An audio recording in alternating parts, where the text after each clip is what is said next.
Live from the Pathway Studios in Johnston proper. You are live from the Path.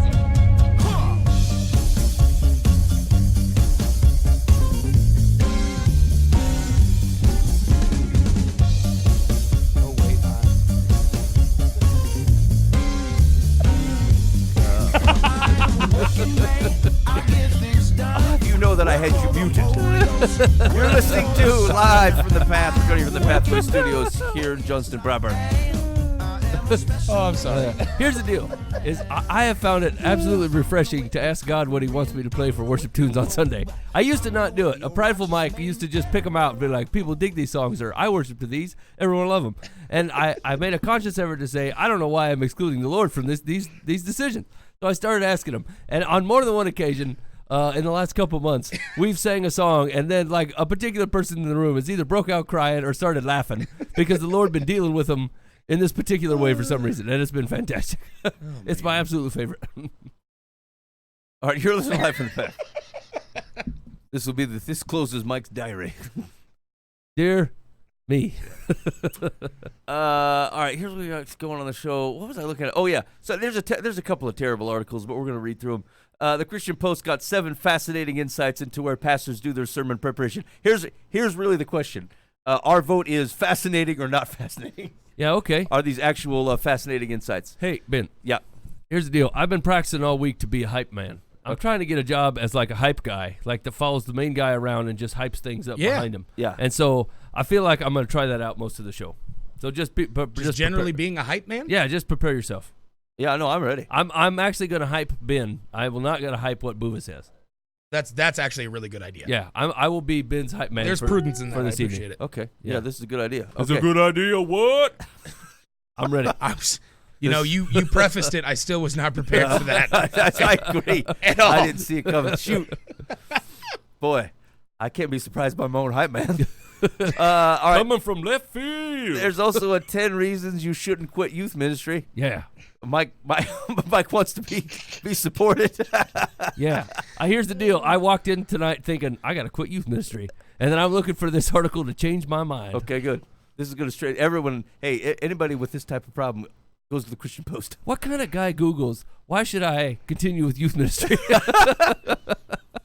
Hey, man, I bet it happens more than you think. Hold on. I'm gonna go to the Google and try it. Okay, Why should I continue? Okay, hold on. Let's see what this. We're Googling why should I continue? Yeah, no, hold on. We'll add them in pieces. First of all, why should I? Top 5. Why should I worry? Why should I hire you? Why should I worry lyrics? Oh no. Oh, why should I live? Yikes. Oh, geez. Why should I get an Apple Watch? Yeah. Boy, there's a vast dichotomy between those last two. I was gonna say I'm really sad that one. Oh, okay. Okay, hold on. Next, why should I continue? Here we go. Oh, good night. Why should I continue living? Hey, man, we got to get off the Google. The computers are ruining us here. Yeah. These are the types of questions we should be typing in to the vast ether. I was gonna say I'm scared of what the search results are. I mean, here's the deal. There's a lot of great resources out there, but like, we got to do better. I'm just talking about if this show is within your earshot, and this isn't a question you're asking. Just know that people are asking this. We got to pry a little bit more into people's lives. Yeah. Agreed. Okay. Why should I continue to support the Catholic Church? That's number 2 on the list? Yeah.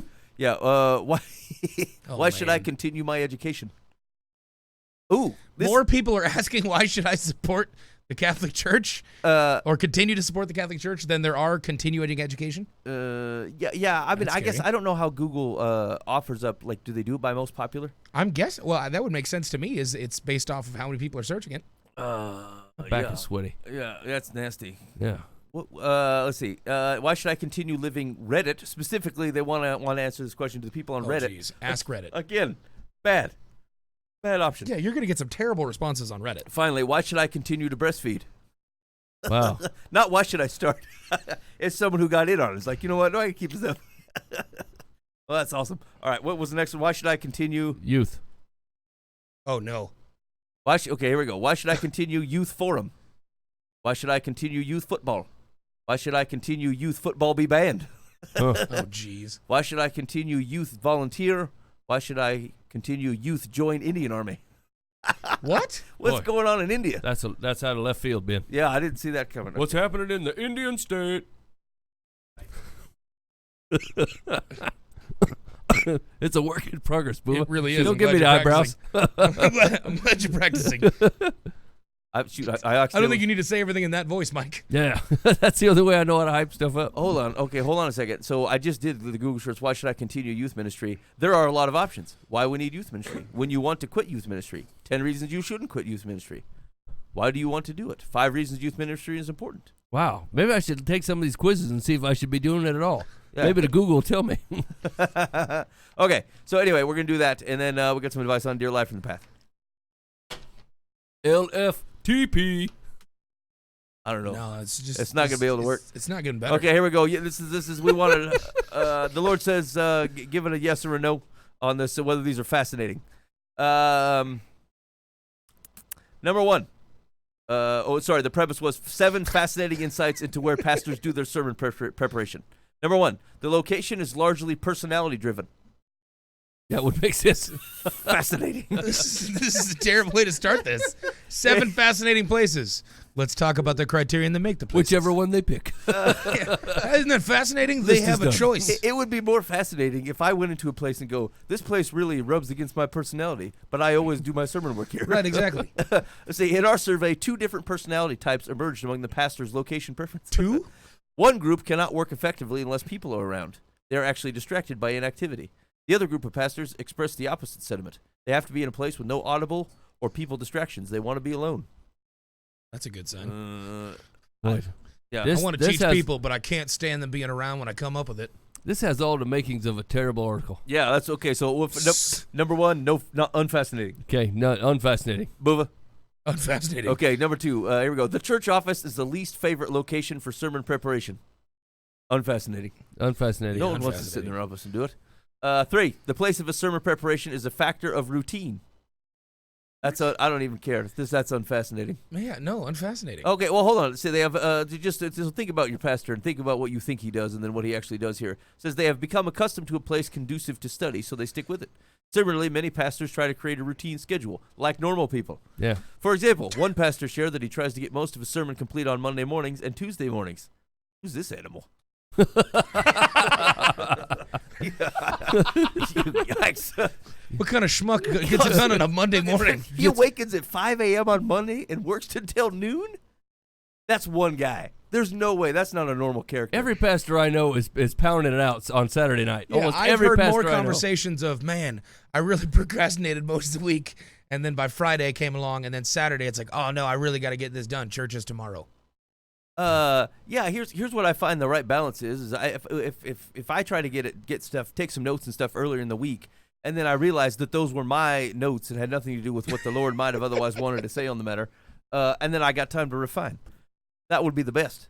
This guy, I don't know, man. This guy up at 5 a.m. on Monday, that's unheard of. 4. That's uninsightful though. That's fascinating. Unfascinating. It might be insightful, but it's not fascinating. 4. Coffee shops are popular sites and seem to be growing in popularity. Many pastors have a specific coffee place they go. Others like to rotate coffee shops in the community just to be visible to others. Holy cats. Well, What? That's wrong. That's false. Stop that. Yeah. I like to be seen. Yeah. Don't let the left hand know what the right hand's doing unless you're writing a sermon and then do it Yeah. at a different coffee shop. I got an idea. I must increase. I mean, I get it. They may not be trying to do that, but if that is half the implication, yeah. I mean, here's the deal. I actually am a little bit self-conscious about that. Like, I do most of my work at a coffee shop because I don't have to make coffee. I can buy a cup of decaf and drink it for 4 hours. Like, they'll keep refilling it. Like, if I'm at home, I got to keep getting them and making my own coffee. And so, like, that's why I work at a coffee shop. But, like, I mean, I got 3 or 4 books kind of lined out, and I'm reading through things, and I don't know. Like, I don't particularly, I'm not trying to draw attention. It's just how many books it requires. Okay. Continue with this list, and then I have a nugget of wisdom. All right, unfascinating.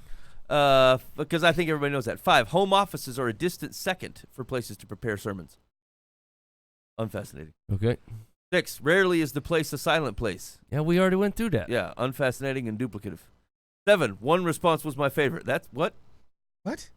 Obviously, a single response is not usually worthy to note in a post on Insights. I must, however, give a shout out to the pastor who said his favorite place of sermon preparation was the offertory right before the sermon. Ha ha ha. Hey-oh. I I don't know what that. I don't know what that is. I tried to be a hype man on that one. It didn't work out. It means he likes to make it up just before he gets out there and starts speaking. Now, here's the thing.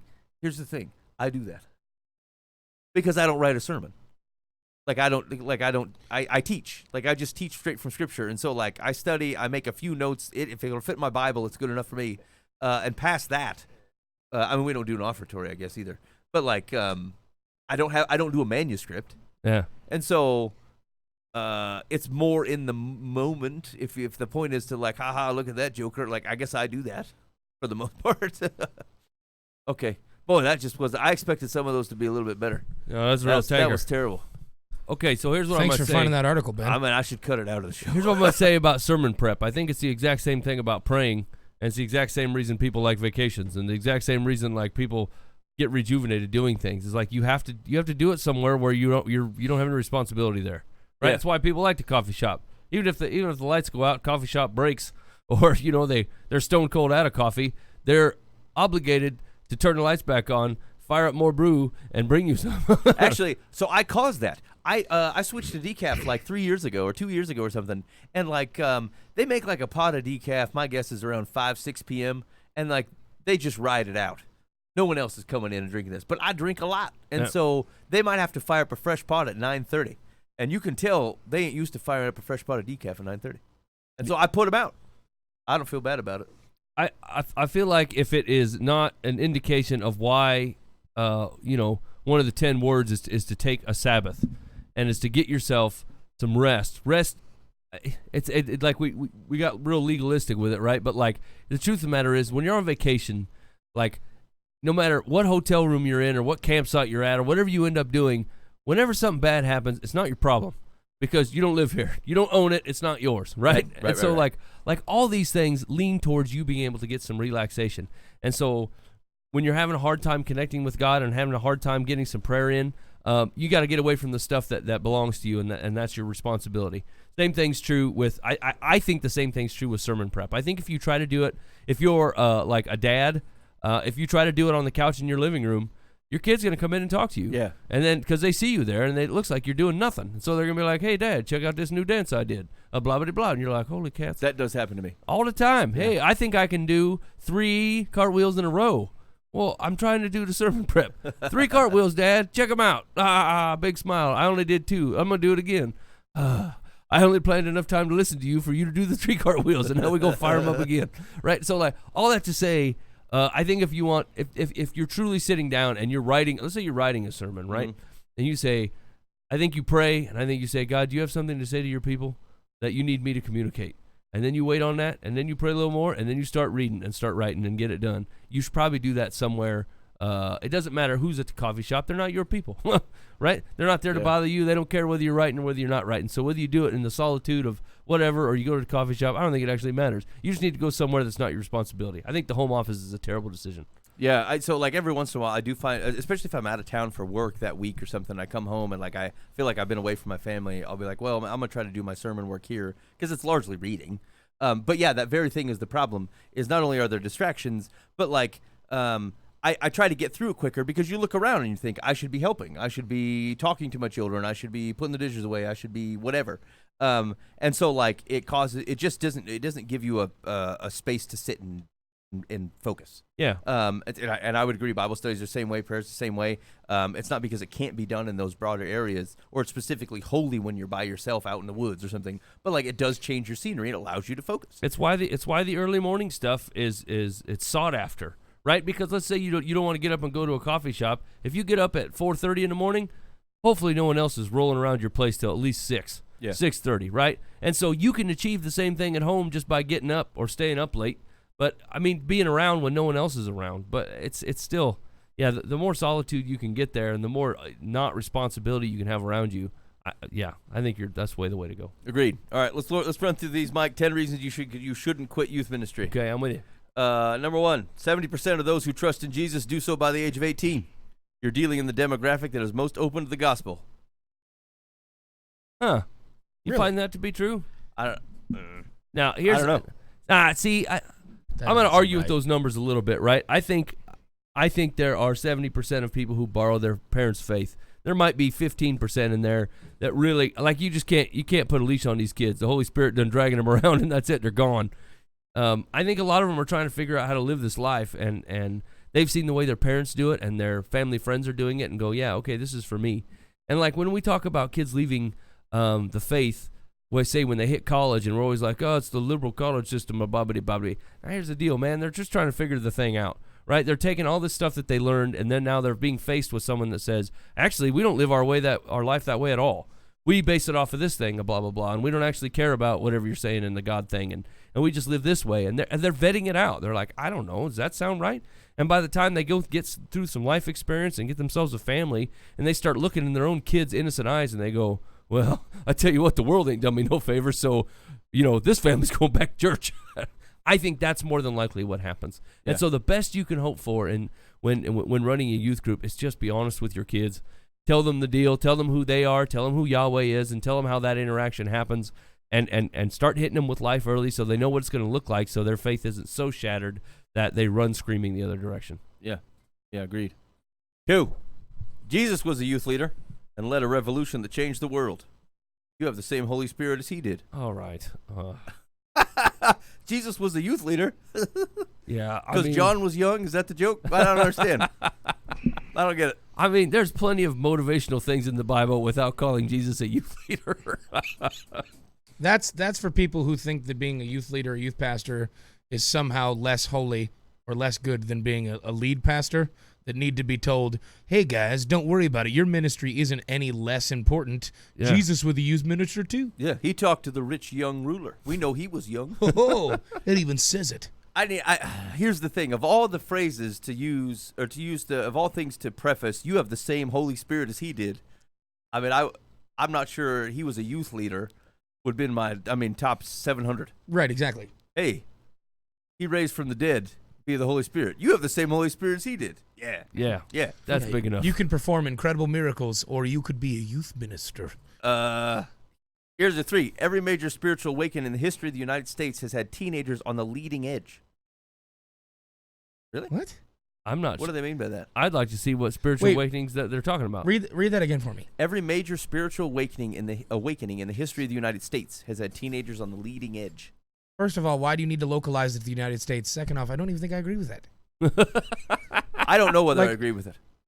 I don't know. I don't know enough about. I was gonna say, yeah, I'm sure there were teens or youth involved, but what? Okay. What do they mean, leading edge?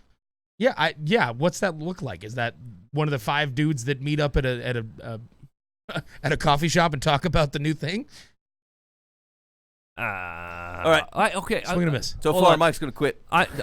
So far I'm still a youth leader, but none of these reasons are really motivating me. Here's what I'm going to say about this: is like teenagers are part of a lot of things because they don't have anything else to do, right? They don't have a job, they don't have a family, they make wild decisions. They need someone to camp out and protest something. They're like, whatever, I can go 3 days with no showering and survive on these Twinkies. It's not a big deal. So I mean. You're over dramatizing the fact that you're just taking a demographic that doesn't have a whole lot of ropes on them right now, and so they're free to do crazier stuff that maybe a married lady would not do. And here's the deal: we are underutilizing that. Well, yeah. Here's the thing: we don't as a church, with the way that we treat kids and youth, we don't trust them. We don't trust to give them true things and big things, and so we hold them back. And then we don't drop the big things onto people about giving up your life and your money and all this business until someone has money. Until they're 29, and then we drop it on them, and then they're tied up, man. And then they got to balance the responsibility of raising kids and spouses and jobs and all kinds of this business. And we're like, hey, it's time you make a radical decision. And when they're all kind of tied up, but the Lord is actually prepared. There's people they got time, and they don't have any money. But they'll use yours to go do fun things, and for the Lord. And we refuse to cede responsibility. We think we're too smart. You need to wait until you can't do anything about it before we give you the good information. We gotta hand it over at 13. 13 is when you start handing this stuff over and say, look, this is the call, man. This is what God is talking about. This is what it looks like to live your life in fealty to it. There's all these 29-year-old fellas, 37 over here, has got this burden of all this crap, and he already laid his trap. I got trapped into all this business. Yeah. And so I'm just saying, the Lord, he's got an army of folks who can do good work, and we're too proud to not hand over real consequential things. We've got the kids walk into big church with like 16 years worth of making freaking beards out of cotton balls on Noah's face. Yeah. And like I said, But that's my favorite. We got to stop that. Beep, beep, beep, beep, beep. According to the United Nations, this is the largest generation of youth in the history of the world. There are 1 billion teenagers worldwide. Some of them live in your city and need to hear the gospel from your teenagers. What? Some of them live in my city. That's great. I had no idea. Did you know that there are teenagers near you? I was going to quit youth ministry, but now that I've had my eyes opened Right, to the proximity. to the presence of teenagers. Here's what I'm going to say. Like, just even the premise of this article just makes me believe that we look at youth wrong. Like, you're looking at youth wrong. They're just people. These are maturing people. Right? They're just like adults, right? They're trying. They get hit with new realities every day. And so by the time you get to be whatever, almost 40, the new realities that hit you are fewer and far between, right? You're like, I had no idea that Amtrak was started by Congress in 1970. You're like, wow, that's cool. And then a 15-year-old is like, I had no idea that I had to report my income to the income man, and he's going to charge me tax. That's ridiculous, right? And so, like, you're learning something new every day in your teenage years, and as you get older, you've seen the world go around a couple times, and this stuff stops being so surprising. And so, when you're talking about doing youth ministry versus regular ministry, you actually the reason we love it is because we get the opportunity to give them insight that they shouldn't have for the next 30 years if they were to gain it on their own. We're like, this is how the world works. This is what's going to happen. This is what humanity is about. This is what sin looks like. This is what a lifelong of whatever, of running away from God can produce. This is what a lifelong of following God can produce. And like, we're just trying to give you a heads up. This is how the world is going to work. So it's not real shocker to you when you're 25 and you ran away from God for months or years and you go, can I come back?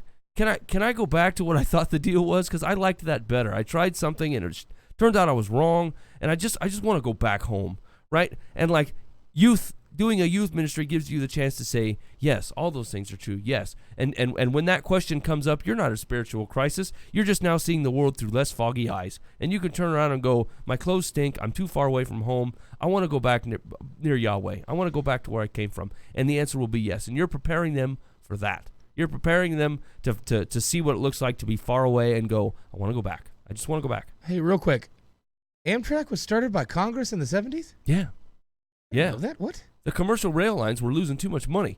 And they said, we don't want to be doing this. And so they said, but we still need still have to have rail for personal use, right? So Congress funded Amtrak. Oh. And then they said, here's the deal. We'll fund Amtrak. You guys don't have to do the passenger rail anymore, but we'll do it. But you have to give them the right of way on the rails. And they're like, yes, agreed. And then they didn't do that. And then when the coal train comes by, they say, screw you, passenger train, we're moving coal. And Amtrak has to stop and wait. And that's why Amtrak has such long, terrible times where they're not on time anywhere, especially across the Mason-Dixon. They're terrible. I didn't know that at all. Yeah, they don't own anything between here and California. They got to rent it. And so every time BNSF come rolling by with soybeans and coal, they just go, honk, honk, we ain't stopping for you, and plow through, and Amtrak has got to wait. Okay. But if that was the law, why can't they enforce it? Yeah, I mean, here's the deal. The commercial rail industry is it's like one of those mythical creatures that you can't really, it's like the oil industry, right? Like there's no one to pin it down. Yeah, I mean, good luck, man. You could start suing and whatever. That's lifeblood. But as soon as you'll bring the economy to its knees. Right. You think that we're so technologically advanced, we still move almost all of our basic goods by train. By train and semi. Train and semi. Yeah. And like, yeah, I mean, we're like, yo, we can do this, we can do that, we can Amazon and blah, blah, blah. We're moving it by train. Everything gets moved by train. That's true. Your hair nets and your deodorant might be able to come by a drone somewhere, but like every major thing that made that was manufactured is coming on a rail car or coming on a back of an over the road. Yeah, 2 engines that are pulling 700,000 ton worth of load behind it at 45 miles an hour, slowly trucking its way across the United States. That's the trains. Yeah, it's pretty impressive. Okay, thanks for that, Mike. Yeah. All right, here we go. I learn something new every day. I didn't know Number that. 5, teenagers are looking for unconditional love and can only find it in our unimaginable God. You have a huge just a Trump huge, capitals, huge part in making that happen. Yeah, I mean, I wouldn't say only looking for unconditional love. That's what everybody's looking for. Everyone wants to feel like they're all right. You know what I'm saying? That they're not hated or a huge disappointment or they haven't screwed their life up so badly that it can't be redeemed. Right? I mean, of all the things that people are searching for, if they would just flat out admit it and they're willing to try to fix it themselves with all kinds of different attempts, jobs and relationships and whatever, and really all they're trying to say is, can I be redeemed from this, from whatever choices I made? Am I doing the right thing? Am I on the right path for me or whatever? And like, yeah, God can provide that. That's true. Teenagers are number 6. Teenagers are looking for a cause, and making disciples here, there, and everywhere is the ultimate cause. I wouldn't say that 100%.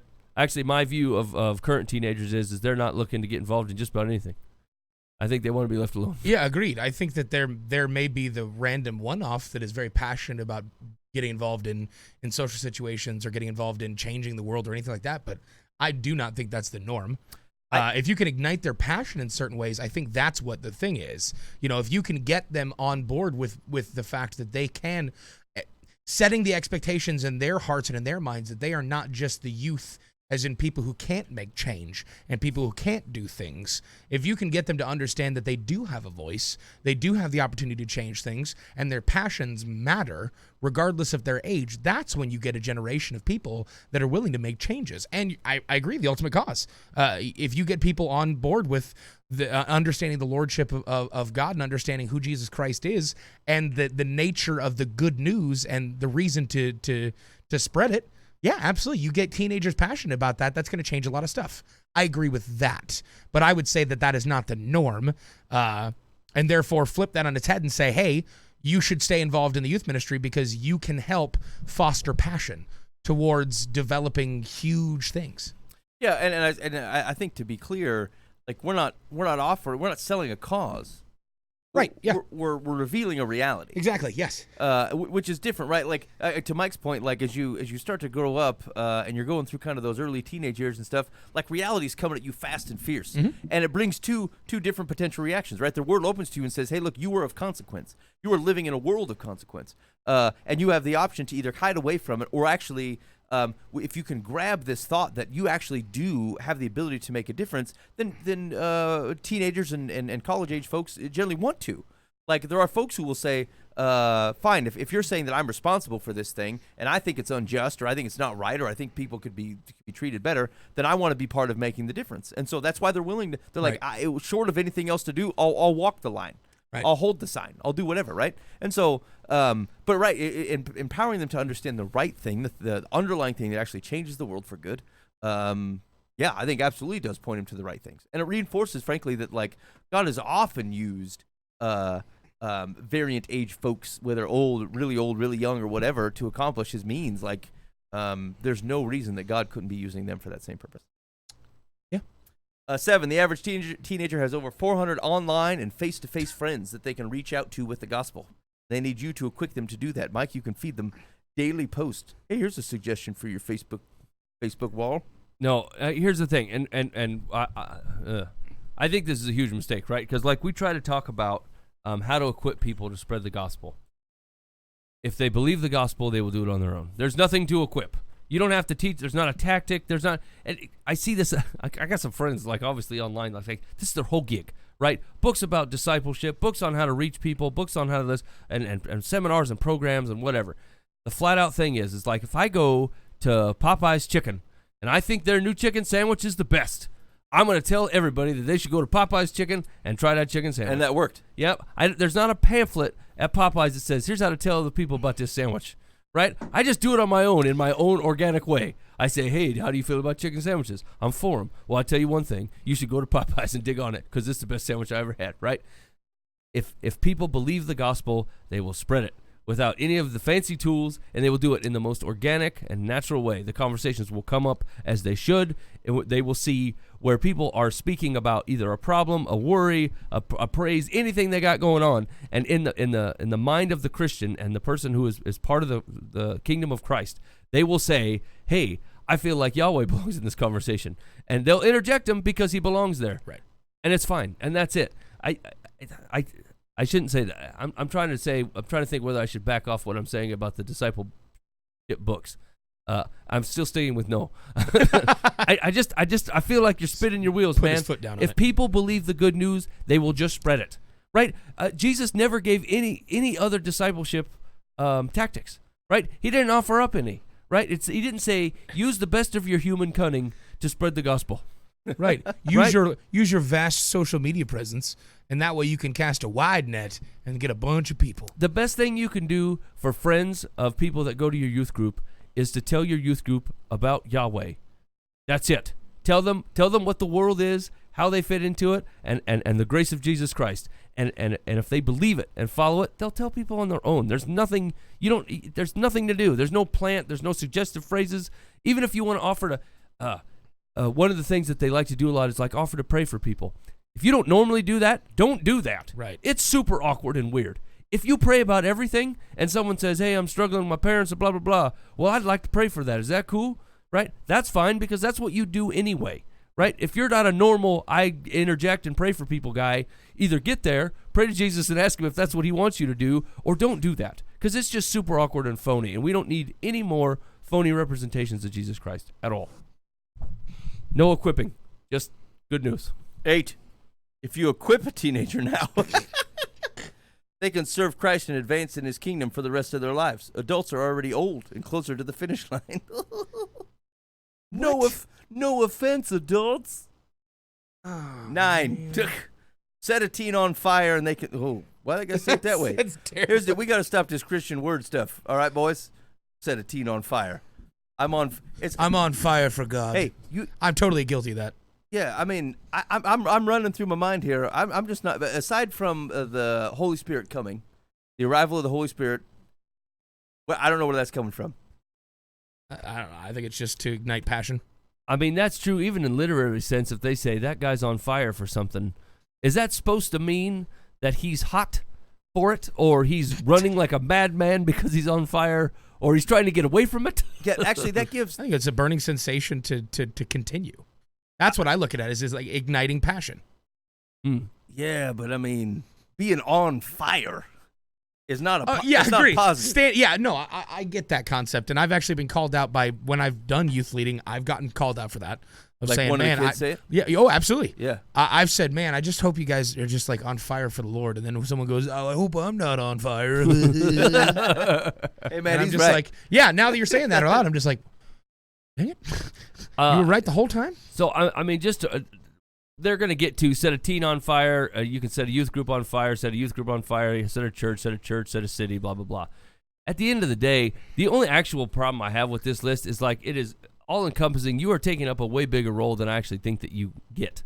Right? Like I can't set a kid on fire for Christ. Yep. Right? God does that, and their humility does that, and their accepting of the good news does that. These are all God's ways and God's purpose. And if there's not something that I haven't learned, and 2019 is the year of I'm not big enough to do this. You are. I can't do this without you. I'm going to hand this over. Right? These are is asking God and letting God do things that I can readily admit I can't do. Talk to me 10 years ago and we're like, Lord, I'm equipped for anything you want me to do. Just send me. Right? The guy that walks up to God and said, I got every playbook and every idea and all the heart in the world. Put me where you want me. God goes, I can't use you this way.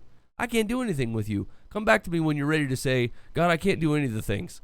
Would you be willing to use me and let me watch you do things? God Lord, says, equip me. I can use that. Equip me for your ways.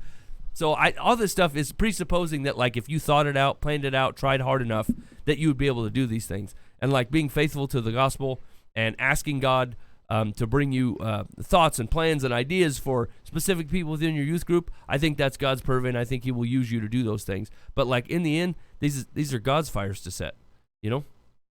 Yeah, faithful in the means. God will handle the end. Yep. Number 10, God loves to use the foolish things of the world to advance His kingdom. And there's nothing more foolish than the typical teenager. No offense, teenagers. Ha, ha, ha. Boy, ha. I don't know why kids are running screaming from the church when they go to college. Here's the deal. I don't find that type of thing funny at all. It happens a lot in like when people try to do like men's groups or women's groups. There's always some kind of joke about the opposite sex, and it's always super cliche and dumb. Mm-hmm. I'm like, can we not? This is why we're in the place we're in. All right.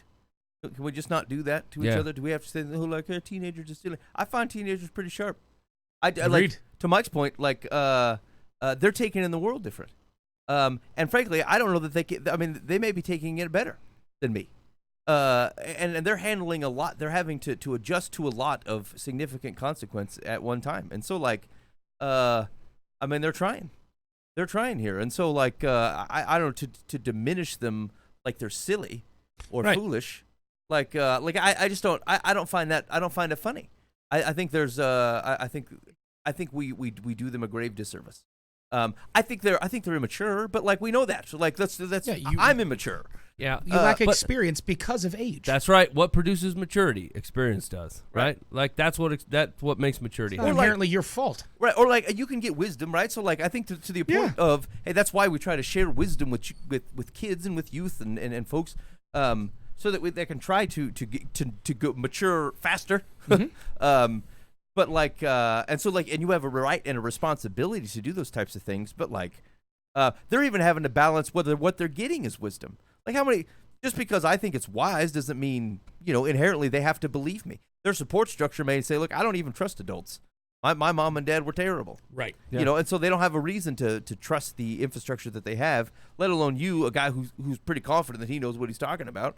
And so like they're trying to balance. They're moving from, hey, if adult says this, then I must accept it as true, to a point in time where like they know that they're adults that say things that aren't true.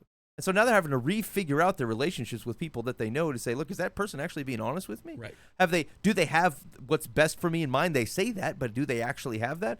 And it's exposure to evil that does it, right? Like if you lived in an isolated world, you wouldn't have to ask that question, right? But the older you get, the more likely you get exposed to someone, and you're like, what the heck? That guy does not have my best interest in mind and says he did. Now I have to start questioning my other relationships where I just assumed that was the case. And it rolls up to God. Does God have my best interest in mind, if he's even there?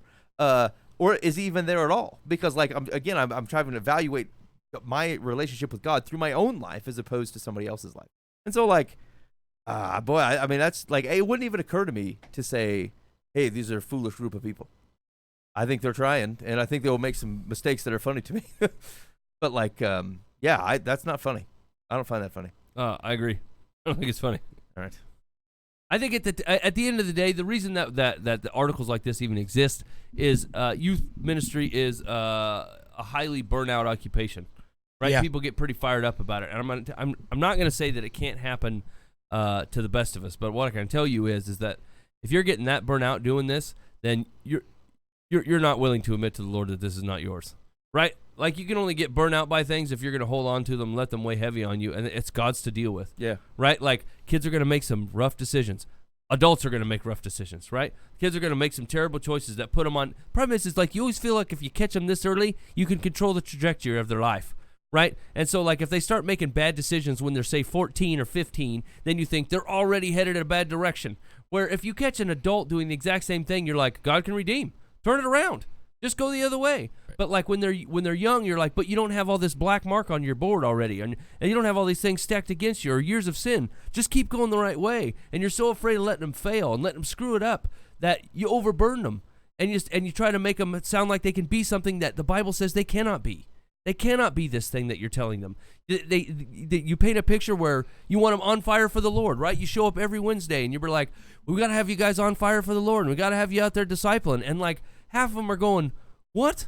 I don't even know if the Lord exists. I'm still coming because I like coming here. I mean, 90% of the adults don't disciple.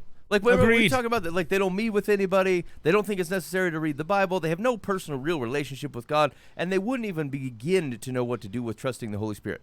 And so, like, and you're going to lay the burden of what adults can't seem to do on the kids and say, look, this is normative. Yeah. Now, it again, I doesn't mean that you don't call them to the real things. I think those things are true, but like it culturalizes it into such a means that like it becomes a burden that they obviously can't bear because everyone else sucks at it too. Right. Yeah. And like, I don't think you have to call the reality and say, well, you might as well go for mediocre because that's where everyone ends up. But like, let's at least be honest with what's going on. Here's the thing: is what you're calling them to is to understand the relationship between Yahweh, the world, and them. That's it. That's the triangle, right? And those are the things you're teaching. I need you to understand who God is and what he did. I want to understand who you are and how that relates to who God is and what he did. And I want you to realize the world that you live in and how it relates to both you and Yahweh. And if you can get those three things into perspective, I don't have to teach you to disciple people. You're going to do it on your own. Right. You're going to invite people into great things because that's what everybody does. No matter what level of jerk you are, you will know another guy and go, boy, I tell you what, free sandwiches over there. You're like, heck yeah, free sandwiches. Right? Pizza in the break room. Sweet, pizza in the break room. Right? Everybody invites other people to good things that are happening. And so they will do it on their own. You don't need techniques. You don't need blah, blah, blah, blah, blah. You're spinning your wheels. You're doing way too much in the wrong direction. I'm not saying that I have not been guilty of this in the past, right? I think, how am I going to teach them to deal with their going into high school and all the things that are coming at them? We can do that just fine. That's part of the world, part of the triangle, right? I can tell you what the world's doing, what Yahweh's doing, and what you're doing, and how all that stuff interacts. And as long as we nail that, I have a feeling that the Holy Spirit will do its work. And that's the best I can do, is tell you about my God, what he's done for me, how I've seen him interact with the world and with me and with people around me, and let you make a decision. And hopefully, I hope you choose the Lord, but I can't make you do it. And I'm going to love you the whole time that you're screwing it up, because someone loved me, right? Because Christ loved me when I was screwing it up. I think we put way too much weight on them, and it's hard not to do, especially as their parents. As a parent, you're like, I just want the best thing for my kids. I don't want to watch them screw up as I did. Yeah, that's dumb. You need to let that go. They're going to screw it up. They're going to screw it up very poorly. Some of them are going to make some very, very, very bad decisions, and their way of life is not going to be what you thought it was going to be. But that was none of your business in the first place. You're to guide them towards Yahweh and who they are and who the world is, and after that, they get to make choices, and that's common grace. And you just got to be all right with it. Yeah. Agreed. Fair enough. So I was actually I was at the grocery store the other day, and I was deciding I decided that I was going to go make some steak fajitas, right? So I'm walking through the grocery store. I grab myself some steaks, and I grab myself tortillas, and I grab myself some peppers and everything that I plan on making. And I had been in there for half an hour, and I was kind of ready to get out of there. Yep. And so I get up to the aisles, and I'm already noticing there's way too many people waiting to get checked out. And I start looking through, and I'm looking for people that are working there to kind of get people through. And I'm realizing there's nobody checking. Nobody is checking at all to get people through. We're all waiting. And then I see all these people that work at the grocery store are running towards the door. And so everybody kind of starts running with them and starts running afterward, trying to figure out. Like a stampede. Yeah, exactly. Trying to figure out what's going on, what's happening. We're all trying to get out of there, and I was excited about my steak fajitas. I was kind of angry. So we get over there, and I get going, and I kind of am running in tow with a couple people asking, hey, what's going on? Like, what are we seeing? And somebody says, I swear, somebody just saw the Pope in the parking lot. Oh, sweet. And so we're all freaking out, like, whoa, what? The Pope is here. They go, yep, Pope is here today. Let's figure it out. So we all get outside, all excited. I'm no longer angry about my fajitas. And guess what? What? It's Ben. Whoa. I walk out, and it's Ben. And it makes me even more angry about the fact that everybody says it's the Pope. I'm angry I didn't get my steak fajitas, but apparently everybody thought Ben was the Pope this last week, and it was awful. Ben, what happened? I mean, the Pope's got 3 beds and a bath in Bondu. So here's the deal. I don't know how this rumor got started, to be honest. I feel like it's some Facebook meme or something has got this thing fired up. That's fair. And then now it landed on me. Anyway, I had to get these people out of here. Here's what's difficult. In my 3 beds and a bath here in Bondu, I don't have a balcony, but I do have a front porch. And so I thought the only way to get these people off my lawn is I got to go out on the thing and give some sort of like advice like the Pope would give. And so then they will take it and it will go away. Makes sense. That's what I'm hoping. Okay, so I had to think of something real quick. And luckily there had been something beyond my mind. So I went out onto the porch and I gave him like a pontiff wave like I do, and I said, "Hey, I want you to embrace reality."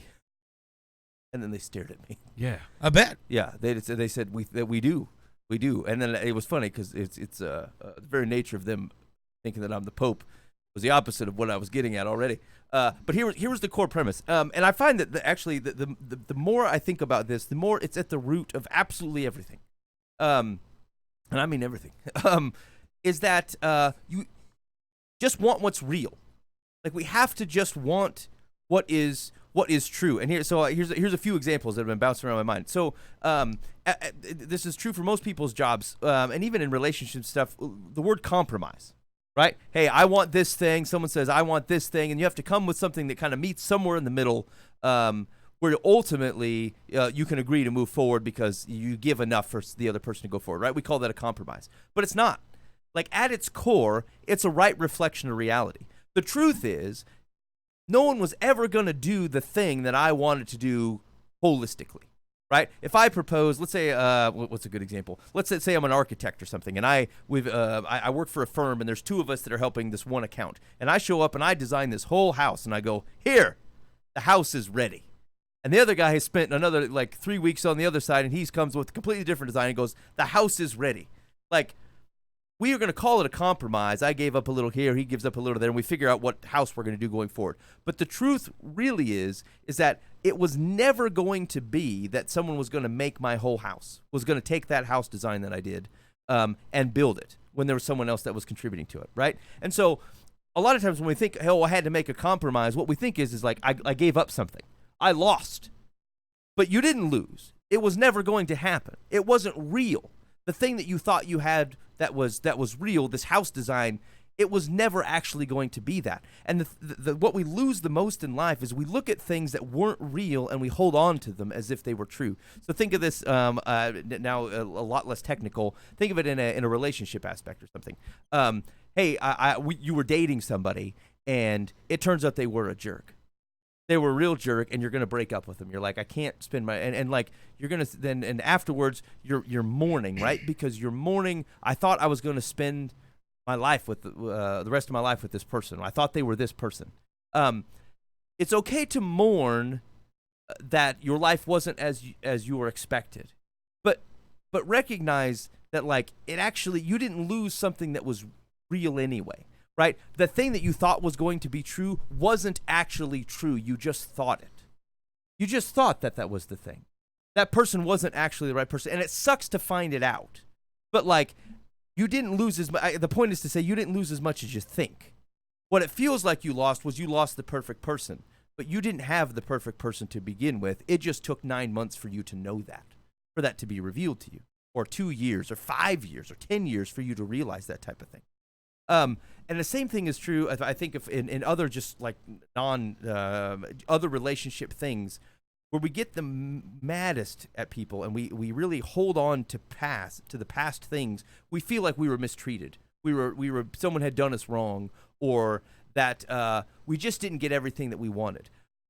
We have to embrace the reality that everything you wanted wasn't real to begin with. It wasn't going to happen. And the more that we can realize that, like, compromise, going back to the first example, isn't me giving up something. It's me right-sizing my reality. It's me coming to terms with what was actually true. That's the compromise.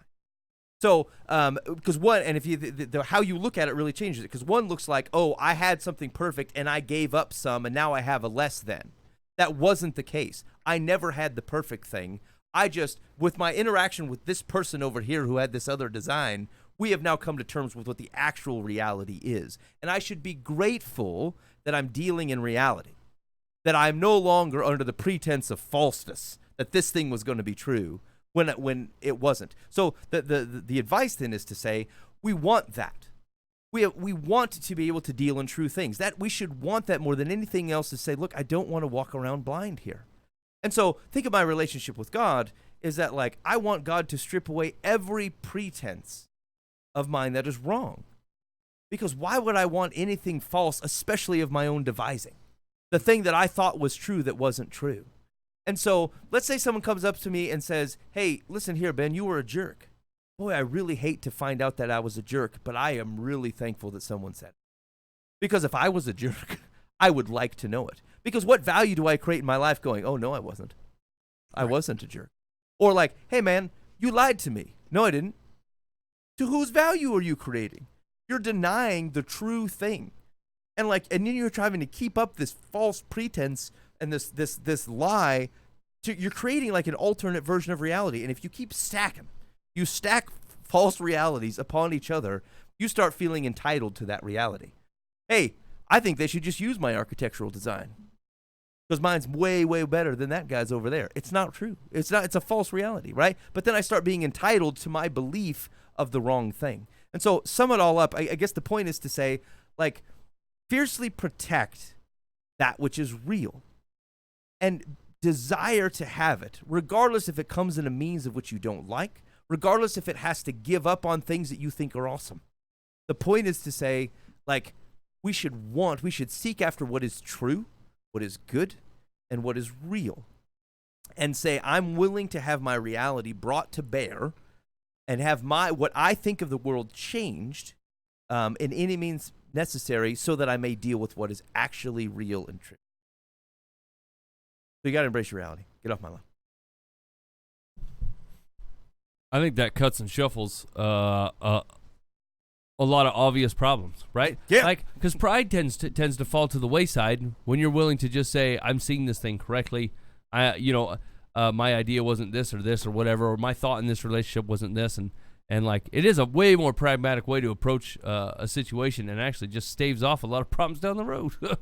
Yeah, because I think that's like I've noticed this at work a few times. So actually, I had a situation where I was rightfully humbled in something. Like I had been pretty firm about not wanting to do something a certain way because I didn't like how someone was going about it. And frankly, I thought they hadn't thought it through and they had the wrong idea. Now the truth is that like I still believe that most of the way. But I was working on something else. I realized, boy, actually, the thing that they were wanting to do actually does make a ton of sense here. That's true. The reality was, it was way easier for me to say those people and their idea to do this thing this way was completely wrong.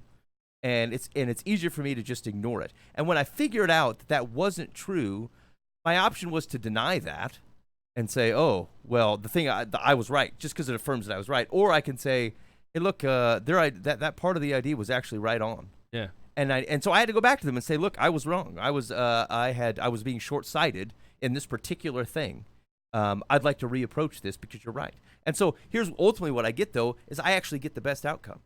I want the true thing. I want truly the best thing. I don't want the best thing because it was me. I don't want the best thing because it saved me from embarrassing myself. I actually want the right thing. I want us to do this process or this outcome in the best possible way. And if it includes me acknowledging the fact that somebody else had like a way better idea about this, then I should do that. Yeah. I should want that reality. So the point is like you're realigning what you're saying that like I don't have these not amateur, false fealties to structures of I'm trying to protect this person or how people see me or this infrastructure or whatever it is. I just say, look, regardless, I just want the right thing. I want the best thing. And if that includes this, then I want my reality changed to say the thing that I thought was the best is like 90% of the best, but it's not all of it. This thing is what actually changed. Yeah. Maybe that's a mix of two then, right? Like it's saying like you want to deal in real things and you want to go for true best, right? Regardless of the source. Well, and so which is the definition of real things. Yeah. Right. Like if it's real, if the reality is that what is best is okay. So actually, go back to the architect example. Me and Stu over here, and maybe Stu's design is like actually like way better than mine. Holistically, the whole off the shelf, it's better than mine. Can I say that? Can I actually can I want more than trying to protect my name or trying to say, oh, hey, I contributed to something that was ultimately awesome?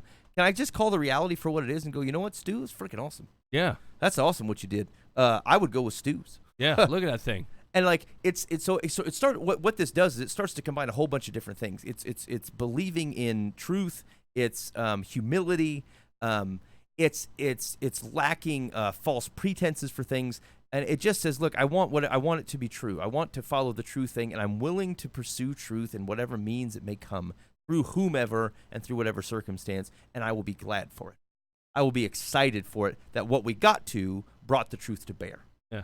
And so like it's more of an attitude thing. People don't intentionally generally try to get away from those types of things, but like it forces you to right size your reality.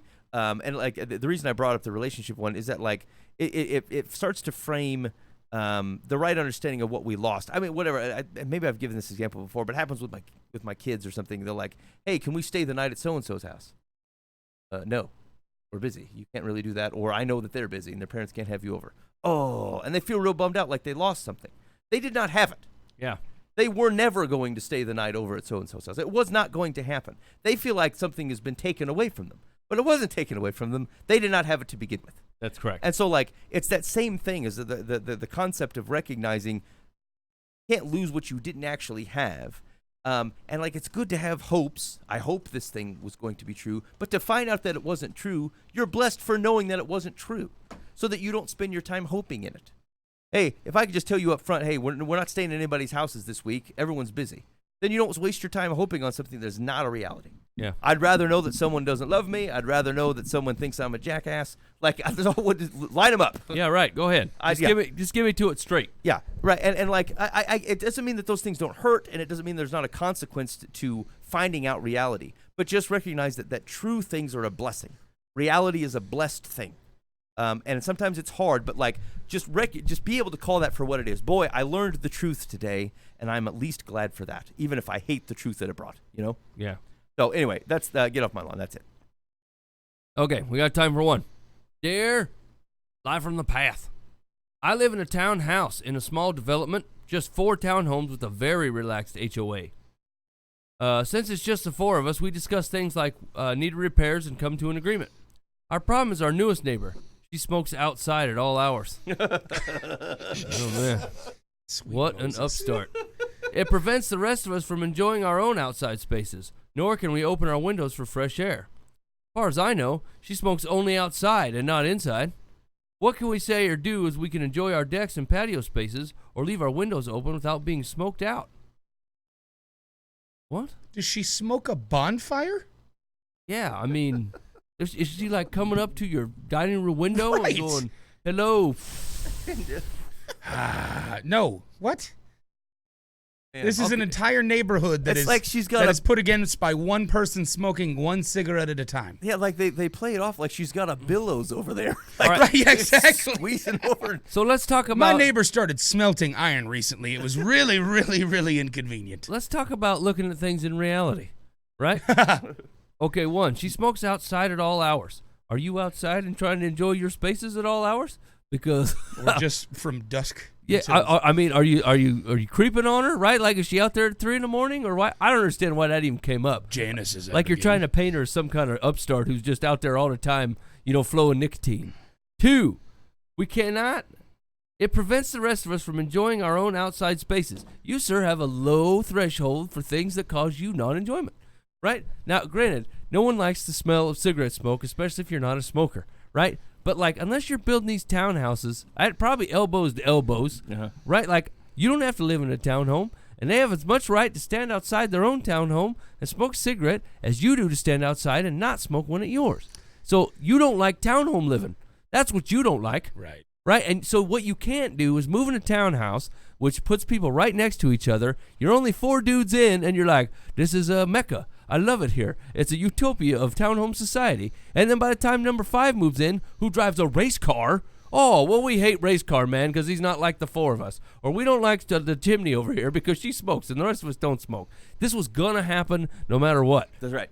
This So- was always going to be the case. The right thing, the real thing is there was always going to be an X, and that's the number of people it takes for you not to like the new guy, right? And so, and it happens to be smoking lady, and it could have been any number of things, but it's smoking lady on this thing. And so you're gonna have to give this up or stop living in a townhome, right? That's the fairy tale, right? You think you're gonna get 30 people in the townhome block, and you're gonna love all 30 of them? That's ridiculous. Yeah, that okay, yeah, you're right. This is an excellent example of not understanding your reality. You can't move next to the interstate and complain about the noise. Like, there's a reason it was Right. cheaper than everywhere else. Yep. You want to buy a townhome and not have your own thing, take care of your own big lawn, and have a bunch of space between you and your neighbor. Then you're gonna have to deal with being close to your neighbor. Say, hey, look, I really want to be right next to people. Great, it comes with everything Yeah, that people sometimes do. people suck. Yeah. That's right.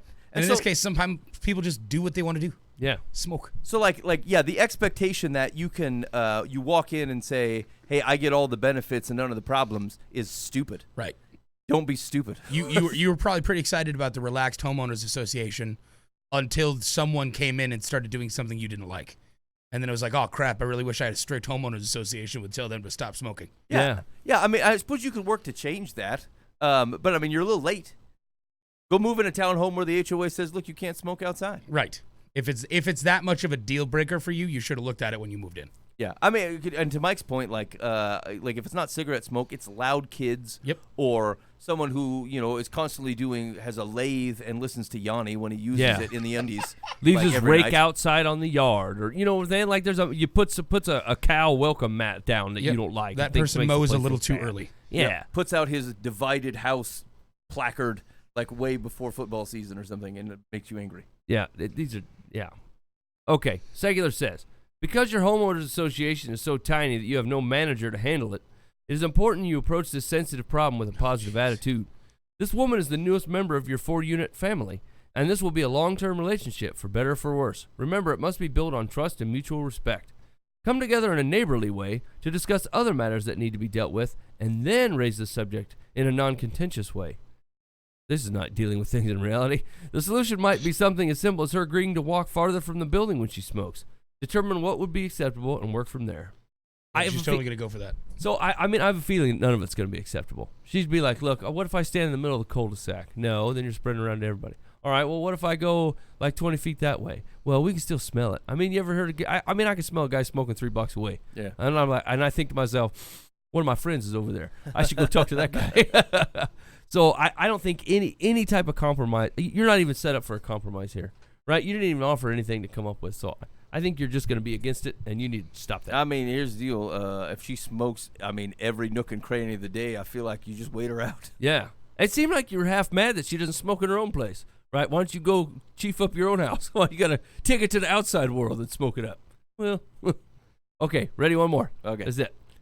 Dear Life from the Path. Our grandniece was supposed to be married in April 2018, but a week before the wedding, she caught her fiancé doing the cheats, and the wedding was called off. We live over 1,000 miles away, so several weeks before the wedding, we went online to their gift registry and had a gift valued at more than 250 bones shipped directly to them. The mother of the bride confirmed when the gift was received. After the wedding date passed, we thought we would receive reimbursement or be asked if we wanted the gift returned. It has been a little over a year now, and not one word has been mentioned about returning any gifts. Our family members are in the same situation as we are. Isn't it proper to return gifts if the wedding is called off? If it was an inexpensive, small gift, we wouldn't feel so bad. Are we wrong to be hurt and a bit shocked? Feeling snubbed. I'm sure it's at the top of her I was list. going to say, the woman was cheated on a week before her wedding. My whole life was destroyed. Your My air granddaddy fryer got does me not this mean anything. air fryer. And I got to get this returned. I'm picking the pieces of my heart, but I got to get the air fryer back. Freaking ridiculous. Yeah, here's the whole thing sucks, okay? Yeah. I mean, once again, let's look at it in reality. Yeah, no matter what dressing you put on a crap sandwich, you still got to eat it here. A week before the ceremony, you found out the dude was cheating? Heartbroken, devastated, right? Abandoned, treated terribly, betrayed. Well, I got to get this air fryer back in for Nana, otherwise she's going to be pissed. Here's the thing. If I would say, I think my reaction to that would be, as soon as I found out that would happen, I would send a card and say, hey, look, that's really rough times. If it's at all beneficial to you, Right. you go ahead and keep that. Yeah. Yeah. I hope it brings you some joy. Sell the air fryer. I don't care. Fry it up. We got you that sweet TV. Enjoy it. Yeah. Yeah. Sorry for everything. Don't let him have it. Yeah, don't give it to him. You get it, though. He's a schmuck. So the hard part about these advices is like, if it was personal advice, right? If it's just a guy sitting in here, we would look at the guy and say, just let it go, dude. Yeah, let him Right. keep the air Agreed. fryer. It's not a big deal. Absolutely. Right? So the question is, are we trying to offer broad scale advice or etiquette? That's not our wheelhouse. We're not really great at that. Yeah, I suppose a year afterwards, she's probably completely forgotten about it. Yeah. Right? She spent the first 6 months picking up pieces of her heart off the floor and looking at her reality and saying, I thought I was going to live with this guy. Right. It's going to be my life, and it's not. And dang it, this is screwed up. And then you're like, oh, crap, the gifts. You know, and how do I even return them after a year? I don't know. You know, And that's going to bring up even more heartache because she's going to have to like return every one of them and think to herself every time she returns something, this is supposed to be something for me and my husband. Well, here's the deal, though. It's probably a niche reality. Like, most people wouldn't have given her the gift already. It's likely that, like, this might be one of 2 gifts that someone actually gave her a week early. yeah. Right? So it's not like she has to do this broad scale, which makes it even more likely that she doesn't, has forgotten about it. And so, I mean, maybe you just see her at the Christmas or whatever and go, hey, man, Where's that air fryer? you getting a use out of that air fryer? She's like, oh, my goodness, I really I meant totally to blah, forgot blah, that's blah. been sitting in my garage for the last year. Yeah, and then, like, you can, she's probably offered to give it back to you, and now you're in a real squeeze because you look like a real joke to ask for it back. Yeah. Just let it go. You let it go, man. Tell me that you spent $250 a year ago, and you're like, man, that still stings. It's really affected Right. the old bottom line, the old $250 I spent a year ago. Yeah, if you're Whatever. willing to give it out, you're living in a false reality. You were willing to give it out, and now just because the occasion, ugh. Yeah, actually, okay, yeah, another great example. The ship has sailed. You expected to give it away. You put money down, and you gave it away. You're not out anything else. Right. You're forming a false reality in which you should have that money back now, even though you're perfectly willing to give it away in the first place, which means you're not hurting for it. Yeah. And it's not unreasonable that reality could come about, right? Right. That she could have a week later sent it back, or like 6 months, or like something. It's not that it couldn't have happened. Yeah, but you're like stuck in the expectation. You are not out anything. Right. Than what you already expected in this situation. Yeah. And frankly, you can turn it into a somewhat of a blessing if you would just shut your trap and be gracious about it. You know, I can actually add a little bit of a personal twang to this, if you will. Okay. I was engaged at the beginning of this year to be married actually next month. And we had received a sizable gift, a donation from a couple that we know, kind of as a help to start your life out. And I ended up, we broke off the engagement. And so one of the first things I did, it took me a couple months to kind of get to a place where I could, but I went to that couple and I thanked them for the generous donation and the generous money they gave. And I said, I'm going to pay you back as quickly as I can because, you know, we're not obviously together anymore. We don't have that expectation. And they were just like, well, we're obviously not hurting for it. So just whatever. If that went to paying back certain things, if that went to this, whatever, it's fine. I'm like, you sure you gave me a lot of money? Like I appreciated you doing that. I don't want to be indebted to you because of this. They went, no, it's fine. It's not the end of the world. Use it for whatever you did. And if you already have used it, great. If you haven't used it yet, find a use for it. We love you. And I was like, thank you very much. That meant so much to me. Yeah. After dealing with all the sludge that I had been in and having to come to this person to go say, hey, I want to pay you back for this. And they're just like, no, don't worry about it. We're not hurting. Fine. Yeah. Right. Give people a chance to handle things well. Right. Exactly. Yeah. All right. Secular says, no, you are not wrong.